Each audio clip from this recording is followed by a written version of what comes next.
Chapter 9, of course, we are in the study of on Ezra, but Ezra is a picture of the building process that we all go through spiritually called sanctification, and that's how I'm using the book of Ezra to dig out and mine for some spiritual truths and nuggets that we can use in our sanctification process since we became born again, indwelt by the Spirit of God, and now in Ezra, what's his name mean? Ezra's name means, oh, you all know that.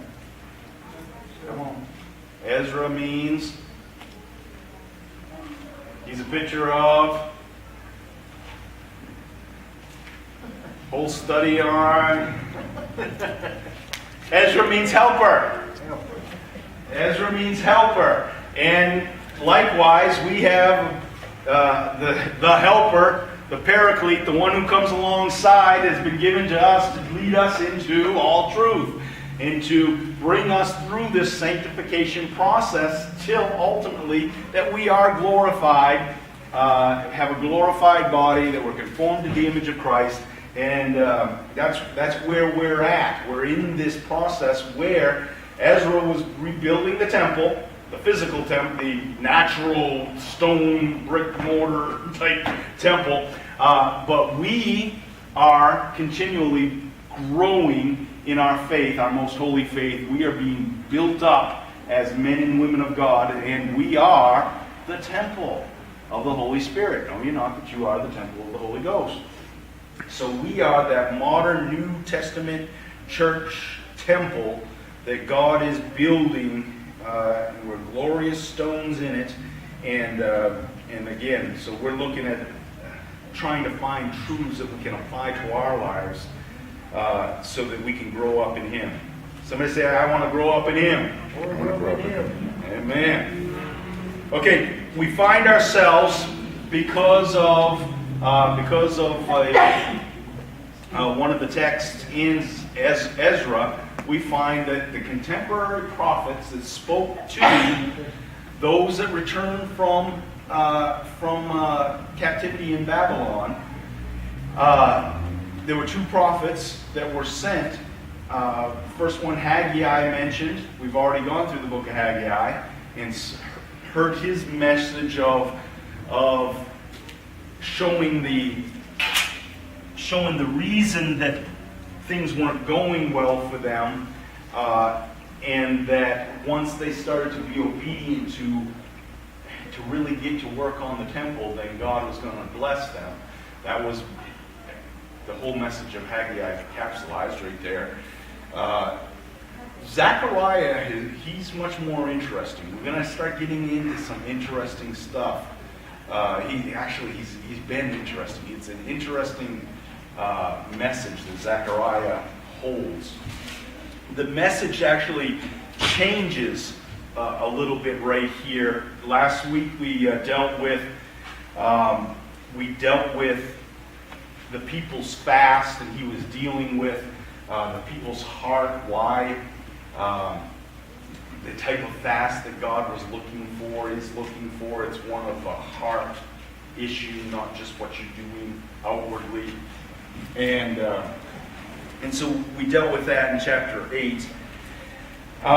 Chapter 9, a little bit different. Here we go. I'm going to go ahead and get started. Verse 1, chapter 9. And I will say this as I get started. Some of your translations are going to read quite a bit differently than others. I'll try to bring some clarification on it. Chapter 9, verse 1. The word of the Lord is against the land of Hadrach, and will rest upon Damascus. Okay, the word of the Lord is against this Hadrach, and will rest upon Damascus. Can anybody tell me what that's saying? Anybody at all?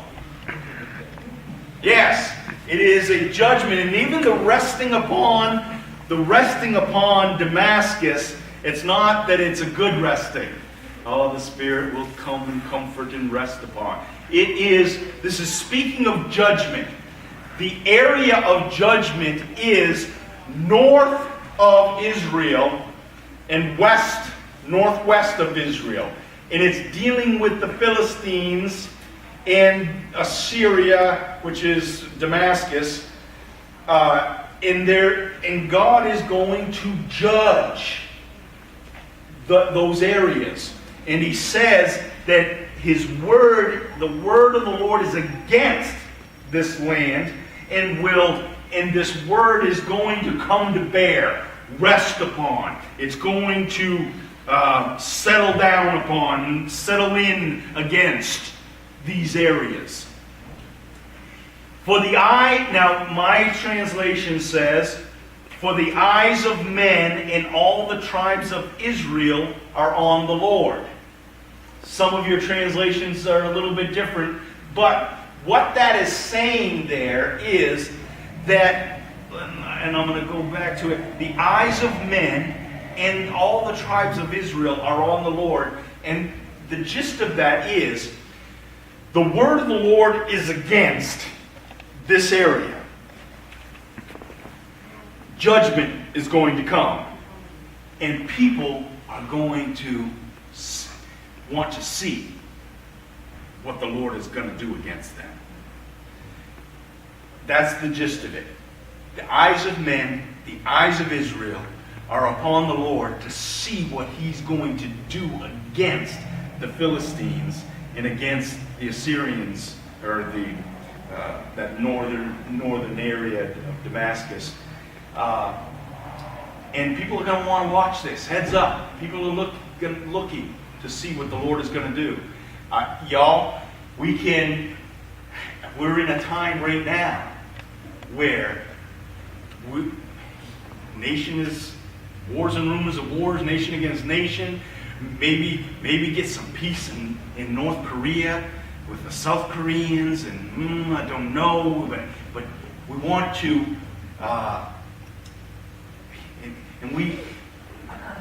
people are so apt to give tribute to or blame to peoples, but y'all, the Lord is behind what's happening in the earth. The Lord is working. The Lord is raising up nations, and He pulls the nations down. And so, hey, will there be peace in North Korea with the South Koreans? Let's look and see what the Lord's going to do. Okay? Let's see what the Lord is going to do. Will there be war with Russia? Let's see what the Lord's going to do. Let's see. The future is in His hands. Future is in His hands. This situation, and that's one of the things that we're going to see here in Zechariah, specifically in the next few chapters, actually until chapter 14, the end, that Zechariah, Zechariah is humming along, and he can be talking about right now, contemporary for him circumstances, and all of a sudden the next sentence or the next phrase can be something that he's talking about in the future. Something that he's talking about in the future for when Christ came upon the scene 2,000 years ago for us, and what can be future for us. So it's really interesting reading Zechariah. But right now, the word of the Lord is against the Philistines. It will rest upon Damascus, for the eyes of men and all the tribes of Israel. They're upon the Lord to see what He's going to do. Verse 2. And upon Hamath too, which borders on it, and upon Tyre and Sidon, though they are very skillful. And it's not your horses or chariots or skill, or it's not your how much military the arsenal that you have. It's not. That's why America can't get too boastful and prideful and think that our technological superiority and our military superiority is something that hey, we can rest in. Y'all, we don't rest in that. We don't rest in that. I pray it would be wonderful as a country, that we would be a Christian nation. Is that the case? No. Look at your schools. Look at your evening television selection. Are we a Christian? So, but to have revival in America again. Come on, we need it. And but that's what we rest on. Is we rest on the Lord, and we trust in Him. They're very skillful. Verse 3, Tyre, which was in essence, it was really the capital of the Philistines, but has built herself a stronghold, and she has heaped up silver like dust. How many of you you dust off your shelves 1 week, and what happens the next week? You got more. You got more. And they got silver adjusted. You got more and more. And they were a very prosperous area. They're right on the sea, and they were traders, and they were very prosperous. And they built up. They had silver like dust, gold like the dirt of the streets. But here, this is what happens. This is what happens when the Lord is against you. And the word of the Lord is against you. But the Lord, where am I? Verse 4. But the Lord will take away her possessions and destroy her power on the sea. And she will be consumed by fire. Ashkelon will see it in fear. These are cities in the area. Gaza will writhe in agony. And Ekron too, for her hope will wither. Gaza will lose her king, and Ashkelon will be deserted. Foreigners will occupy Ashdod, and I will cut off the pride of the Philistines. It doesn't say it, but I want to right there say it. Says the Lord Almighty. I mean, y'all, you don't mess with God. Amen. If you keep serving your false, puny gods, your little Dagons and your little your idols made of stone and plaster and wood, made of circuit boards and things that have a certain alcohol content, and things that have and you just worship them, and you've got to have them, and you've got to, y'all, it's all going to come to naught. It will all be destroyed. It'll all be destroyed. You're putting all your weight and your future into him or her. Come on. We're flesh and blood. We come and go. We're like a vapor. Here today, gone tomorrow. But I put my trust in the Lord, the unchanging God who changes not, who is the same yesterday, today, and forever. I put my trust in Him. And that's, y'all, that's why you get married, you get a young couple. Oh, I'm so in love. I'm so in love, and we're going to live forever in bliss. And it's going to be wonderful, and He's going to come on His stallion and whisk me away, provide for me. And she's going to be, I'm going to show her off, and she's going to be by my side, and we're going to be the couple, and everything is, y'all, you're going to get old. Y'all, you're going to get, stuff happens. Come on. You can't build your life and build your trust and put all your eggs in that basket. You can't do it. How many of you have found out people disappoint you? Yeah. The circle. Life is tough. Stuff happens. It just does. We can't put our trust in Stuff. And really, y'all, when we do, we're making it, the stuff, a false god. So we have to place our faith and trust in Him. Amen. Mark Harris in the house. How you doing, buddy? Oh, no, where do I have it? That's for you, buddy.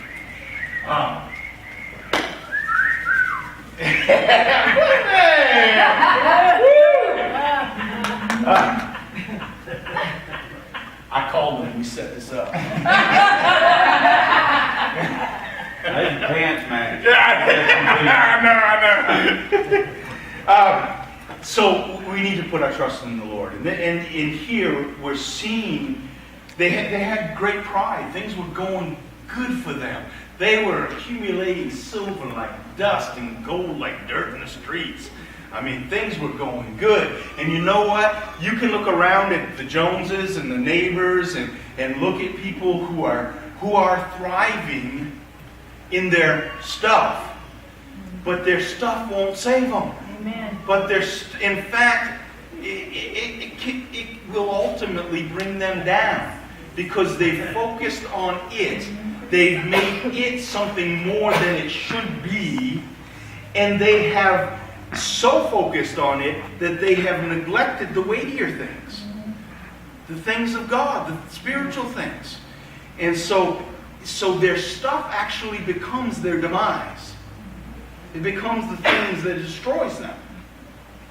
And so here, the Philistines who have all this stuff are going to be brought low and brought down. In verse 7, I will take the blood from their mouths, the forbidden food from between their teeth.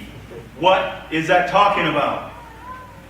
You know what that's talking about? Here, let me show you. I'll show you what that's talking about.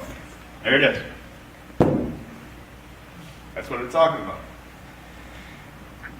The Jews were given a law.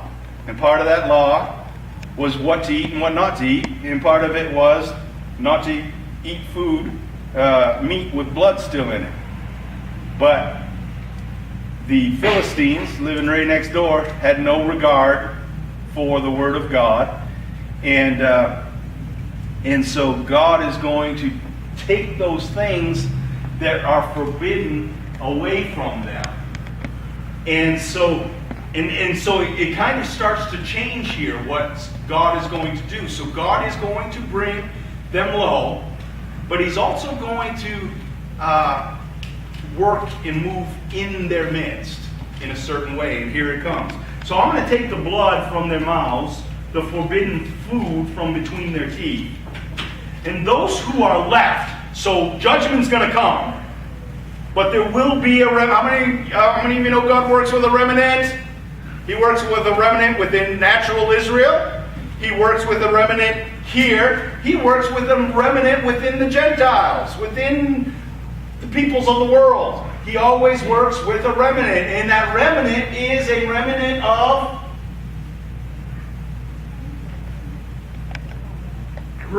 God. But what do they do that sets them apart? Faith. Faith. It's a remnant of faith. What, and Miss Faith, what did you say? And here, even if it be a remnant for God, it will be like a tribe of a clan. And that's what God works with spiritual Israel by faith. He works with people who, the remnant is a people of faith. And we are a chosen generation, a royal priesthood. We are a peculiar people. We're a nation. We are spiritual Israel. And so, we're in there.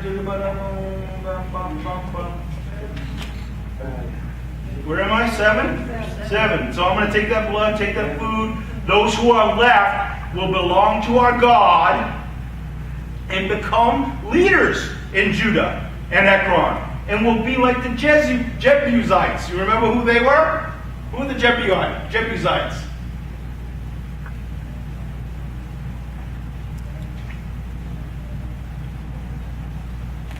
They were the ones that became the woodcutters in Israel and became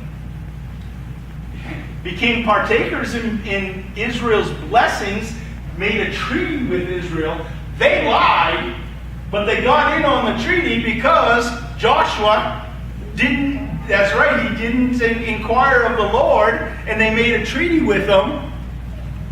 And it wasn't what God had initially intended, but God honored that treaty, and God is going to take these foreigners, these ones who have been prideful, He's going to bring them low. There will be a remnant of faith, and He will bring them into Israel and kind of graft them in essence, make covenant with them. And here, those who are left will belong to our God and become leaders in Judah, and Ekron will be like the Jebusites.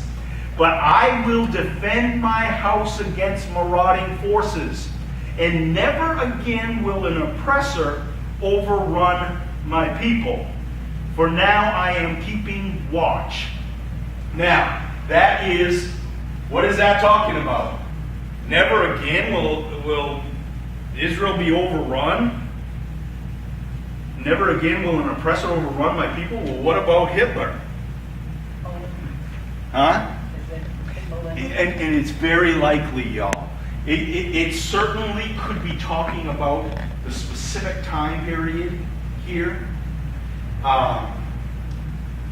And there are different commentaries talking about Alexander, how Israel had favor with Alexander the Great, and so on and so forth. But ultimately, Zechariah probably just jumped ahead into the future, where there will be a day where there is a new city and a spiritual Israel where there won't be any marauding forces that could or would or that would overtake Israel. And so a couple different interpretations of that. Specifically, it was referring to a point. Now, it sounds like from that point on, no one will ever, but we know that there were times that Israel has been invaded and has been 7 million put to death. So with that, in fact, there was a time where Israel was not a nation and had to become a nation again. So, what is that talking about? Very likely, and we'll see this time and again, where Zechariah starts jumping forward in his prophetic proclamations. Okay, never again will an oppressor overrun my people, for now I am keeping watch. And we'll go ahead and let me just speak to us now, y'all. The devil, he ain't gonna have you. You're his people. God's watching over you. Stuff may come, stuff may happen. We're still appointed unto to die once, and then face the judgment, unless the Lord returns. But we learned in John that the believer never dies. Come on. So whatever comes at us and comes to destroy our temple, this temple, it's not going to be destroyed, because it's not just a physical temple. When God says you're the temple of the Holy Ghost, He's not just talking about a physical temple. He's talking about that the Spirit abides in us, in that we're never going to cease to exist. We will always be the temple of God. Does that make sense? So it has personal application to us that the devil's been defeated. You will not be overcome, but you are overcomers. God is keeping watch. Verse 9, rejoice greatly, O daughter of Zion. Shout, O daughter of Jerusalem. Woo! And here is, and people didn't understand this, but this is what makes that last verse possible for us, is right here. Is because, now this is, y'all know this text, because we celebrated on what day? No, it was the triumphal entry. The triumphal entry. And so, shout, O daughter of Jerusalem, see your king comes to you. And look at some of the attributes of the king. Righteous. And having salvation. Gentle. Now physically gentle and riding on a donkey. On a colt. On the foal of a donkey. I was, this week, the week before Easter, this year, I was up in Ohio with my son Brett. Right? And in fact, on that Sunday, that's right, you got to preach. Well, one of the things that was referred to, and I can't remember the message completely, but I remember this little catchphrase, that Jesus came. He didn't come on a great white steed. He will. He will come as a conquering king. But here, he came gentle. And here's their catchphrase that this guy used. He came low and slow. He came on a donkey, slowly into it was, and that slow to me talks about with intent, with purpose, with perfectly precision in time. It didn't have to. It wasn't something rushed, but it was in the perfect fulfillment of prophecy. In God's timing, He came low, humble, meek, and mild, riding on the foal of a donkey, low and slow. And the guy's point was how we need to take things